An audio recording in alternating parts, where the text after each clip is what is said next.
Welcome to Healing in Motion, a podcast brought to you by Healing Solutions Physical Therapy. I'm Dr. Julie Booth, owner and physical therapist.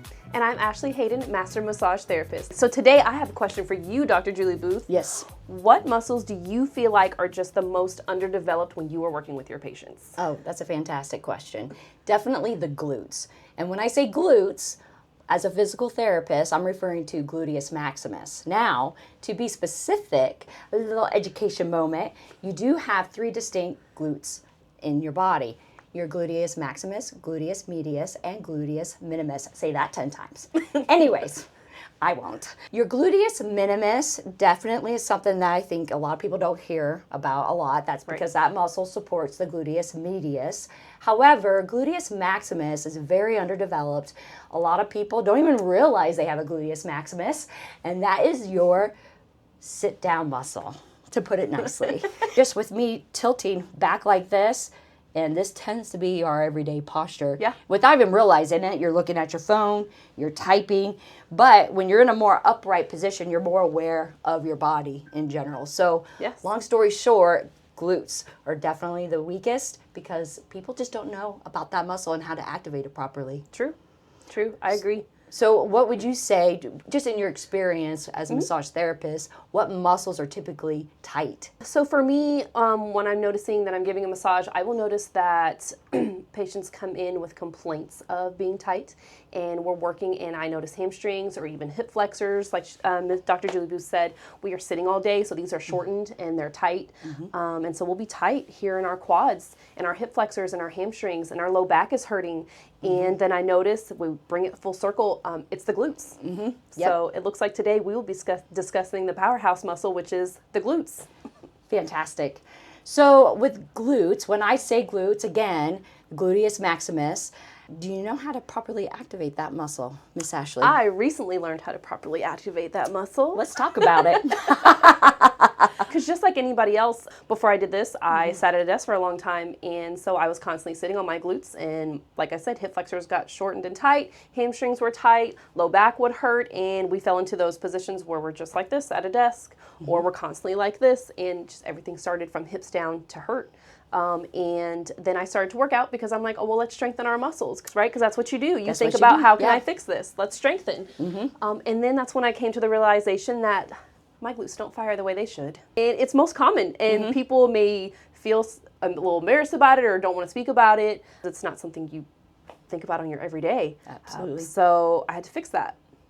So what did you do, sister? What did you do? I know. So I had to focus on more glute isolation exercises, more like your single leg RDLs, more like your Bulgarian split squats type of exercises to strengthen, so that way I could isolate each muscle and figure out which one really wasn't firing. Was it my left? Was it my right? Which one was my weakest? And then I did a little bit of research about just like the mind-body connection, because that's you know what we're here for and what I do, right? So even just touching the muscle can really give a good connection to that mind-body to tell it to activate and to fire. That's fantastic. I'm so glad that you brought that up, because really, fancy term, neuro re-education is a very common thing that we do in physical therapy world. Sometimes it's muscle weakness, and sometimes it's a neurological deficit. And you don't know until time tells everything. And so typically, if you go to the gym, it's been a while and you haven't been there, and you're like, oh, I'm going to start working my biceps. And you start working your biceps, you're like, oh, this is hard. And so you go back to the gym a couple days later and you work the biceps again. You're like, oh, this is getting easier already. I'm getting stronger. And then a couple weeks later, you're doing it and you're lifting even more weight with the biceps. And you're like, dang, I'm building strength fast. Actually, it's a neurological re-education, neuro-re-ed. Really, the first 6 weeks is when you build it's a neurological connection or neuro re-education. Also say that 10 times. And it's really that connecting the brain to the muscle, how to activate the muscle specifically in isolation, so to speak. Really, you're just waking up that connection. And so repetitions, doing more will wake that connection up faster. 6 weeks, typically you're going to see some quick gains, but it's not true muscle strength gains. It's more of a neurological response or neuro re-education, I like to say. Fun fact, that mind-body connection is, in the PT world, that's a bit more, I feel like, is that a common saying that you would say in the massage therapy world? Yes, yes. And so in physical therapy world, it's more neuro-re-ed, is what you're going to hear a physical therapist say. But at the end of the day, it's the exact same thing. But typically, it usually takes at least 8 weeks to build strength and start seeing gains. And so that's why in the PT world, you'll see a lot of times 6 to 8 weeks of physical therapy, because that's how long it takes to actually see progress and muscle actually start to develop. So commonly, the gluteus maximus, what does it do? It helps you just with your everyday actions, getting up out of a chair, being able to, when you're walking or when you're running, that push off, that what we call fancy term hip extension. And so quite literally, a lot of people don't realize they're using those muscles, and when they're not using the proper muscles, other muscles tend to take over, and some of those muscles that commonly are overactive are your hamstrings. So Ashley, what do you commonly see in the massage therapy world when hamstrings are really tight and are overactive? Yes. So in a massage, I can definitely tell if we're having the discussion, if we're talking about, like we've talked, the low back pain, I do immediately kind of start feeling on the hamstrings just to see where they're at. I want to be able to touch that area as people are conversating and talking to me about where they feel tight the most. So that maybe they can tie it to where it came from, maybe when it started, maybe an experience they had. Because I've noticed that as while I'm massaging the hamstrings and trying to get them to loosen up, people will start to remember how it even happened, where it started. I definitely talk them through the process, because honestly 98% of clients talk through our massage. I know a lot of times you don't think about it. People having a conversation through a massage is supposed to be quiet and relaxing, but a lot of mine do. A lot of people that come to me want to figure out what's going on and why they're tight, how they can fix it, or how they can start strengthening. That is where we definitely start, is by palpating and seeing where we're tight and what's going on and what connection can we make between their body and the muscle and where it's leading us to. I'm glad you bring that up, and actually that's why you and I work so well together. Yes. We've had specific patients that we've worked with together where I've seen them for physical therapy, and I can only do so much with when on day one, if someone comes and sees me for physical therapy on the subjective side, meaning they're just telling me their story, sometimes they don't remember why they, the why and the what, because it's been going on for so long. And so I can do movement assessments and see, on a do manual muscle tests and see objectively what's going on. But then occasionally what I'll go ahead and do is have Miss Ashley see my patients and see what she can see as well through touch. Then, like you mentioned, memories are stored in muscles. Yes. And so from that, they get that aha moment, and Ashley will come and say, aha, we figured it out. She'll tell me what they experienced, and via, I might say, their permission. Yes, absolutely. Via their permission, they always know that we're in constant communication. But, that's the first day one, what we discuss with patients. It's just nice to be able to communicate with one another and be able to figure out what's going on and connect those dots, because it's very, very frustrating, even just as a patient, not knowing the why. You want to know the why. Like, how the heck did I do this so I don't do it again? And so when you get that why, it makes the healing process even easier. I will say clients that come in and are the worst when it comes to glutes and glute strength and what they can use and what activates are our runners. Our runners we love them. They're the worst when it comes to function of their glutes. And I asked a professor once, I said, why is that? Because you think of glutes and the action that they do, you would think that runners would have awesome glutes where they're activating all the time, because that is the motion of what the muscle does to activate, is that hip extension. But the professor told me, he said it's because it's a single plane motion running. And because it's not a more dynamic triplanar, ooh, fancy words, but we're not pivoting and twisting as much. You are pivoting and twisting, don't get me wrong, but not like basketball players. So what you're saying is we are moving in one direction. Correct. Forwards and backwards. Yep. We're not utilizing any other area, space around us. We're not moving to the side. We're not rotating. We're not rotating. We're not pivoting. Yes. Correct. Exactly. And so Yes, you complete my thought. Break it down for the people. Yes, and so because of that really does make a big difference. And Yes. so sometimes that's when commonly runners will get a hamstring strain Yes. because the hamstrings are taking over and they're doing what the glutes should be doing as well. And they get really, really, really tight. And after a marathon, Yes.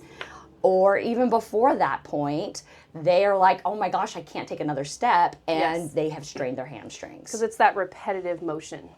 Constantly repeating, constantly doing the same thing over and over. And that just definitely leads to any kind of muscle strain or tightness, or even, and it's going to sound silly, but even underdeveloped in the glutes, because like Dr. Julie Lutz just talked about, your hamstrings are taking over. They're a very big, large muscle group, and they want to take over as well. So, I mean, your brain sends signals to your body that you just really don't even notice. It'll shut certain things down and turn certain things off and activate in other places just because our body likes to compensate. It doesn't like to be in pain. It doesn't like to hurt. So if it can compensate with the hamstrings because the glutes aren't activating like they should, it sure will do it without your permission. Without your permission, your body will find the quickest solution to a problem. And so that's not Absolutely. always the correct solution and the proper way of doing something, but your body is really, really smart and it will find the shortcut to that.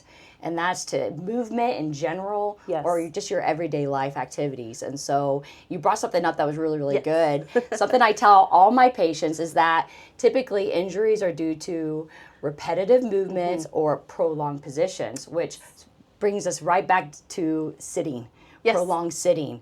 And so something I've learned, and you can tell me your experience about this, but when our hip flexors are tight, like you mentioned before, from sitting for a period of time, when typically when you go ahead and stretch your hip flexors, it helps you activate your glute max much easier. Just by a simple stretch of the hip flexors, you can activate the gluteus maximus much easier. And so I don't know, what have you seen? Have you ever noticed like a patient come in on a routine, regular basis, and you work their hip flexors, and then all of a sudden they're able to just move with more ease? Yes. So definitely for my ones that like to come in either once a week, once every 2 weeks, even my ones that come in once a month, we will definitely work on, say, muscle groups. We will do some stretches inside of our sessions just so that way we can try and ease some of that tension. I love that. That's Yep. fantastic. Is there a way that we can teach or show people how, or if their glutes are not activating? Because even though I know that I have problems on my right side with my right glute and activating on time, is there a way that we can teach or show people how to do it from their home? Because I can do the glute squeezes sitting and I wouldn't think there was an issue, but I know that if I'm going to work out and do some strength training, I can definitely feel my one side will take over and compensate for the other one because it knows it's weaker. Right. Well, I'm glad you bring that up because when you're starting anything, it's always about just the fundamental basics. Yes. Just building that foundation. And so really everyone needs to just start there. I get my best results with patients when we just break it down and we're doing the basics. Okay. And then you can proceed and build from there. Progression. And progress. Okay. Typically, I like to start off with your basic, what you just said. Yes. Squeezing the glutes together. So that's what we're going to have you guys do at home. What you're going to do, we're going to hold and squeeze our glutes together and hold for 5 seconds. And so feel free, if you want, to go ahead to also touch on each side. You can feel your glutes just by even sliding to the side and back just a little bit. You can see what I'm doing here. And you can feel the muscle activate. And so what you're going to do is you're going to squeeze glutes together, hold, 2, 3, 4, 5, and rest. Now, what you can tell is that we actually lifted up as we did that squeeze when sitting down. Sitting down is the best way to start, in my personal opinion.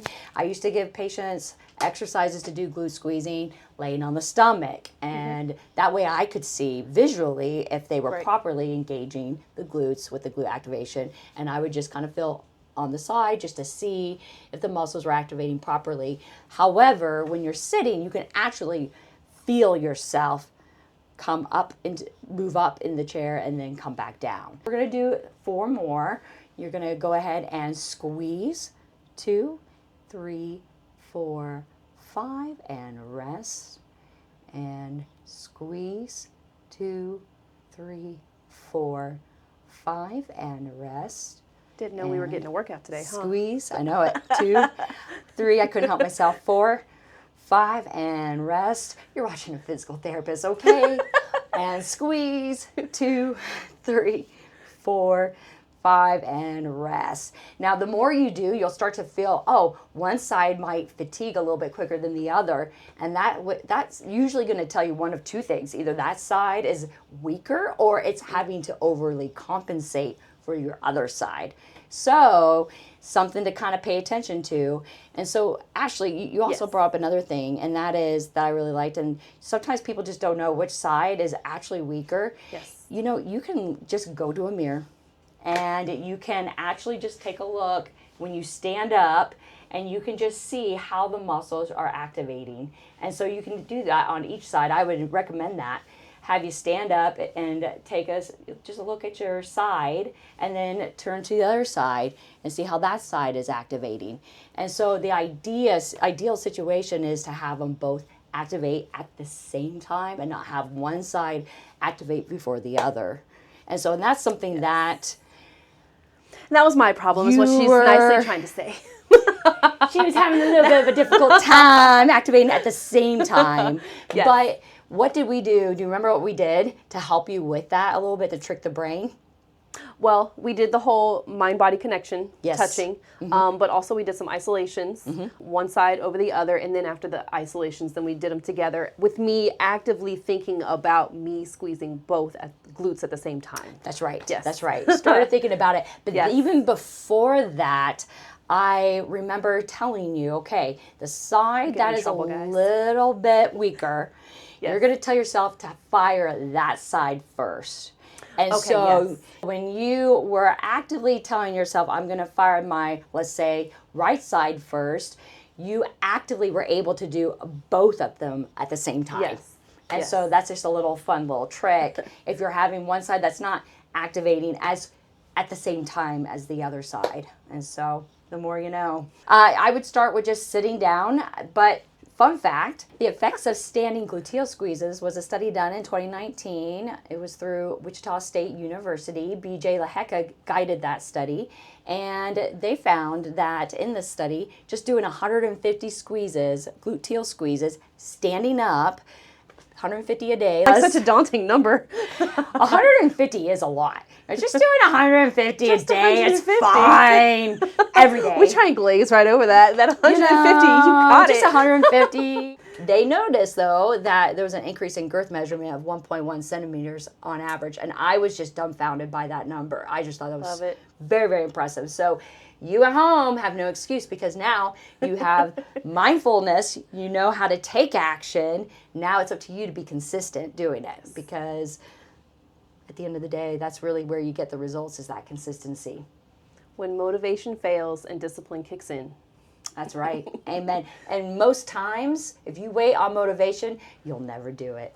We just wanted to thank our viewers today for tuning into us and listening. If you have any other questions or comments, things that you would like us to discuss or go over, please leave those in the comments and let us know. We would love to speak with anybody out there that has any questions. Thank you so much, you guys, for tuning in with Healing in Motion, where healing is our specialty.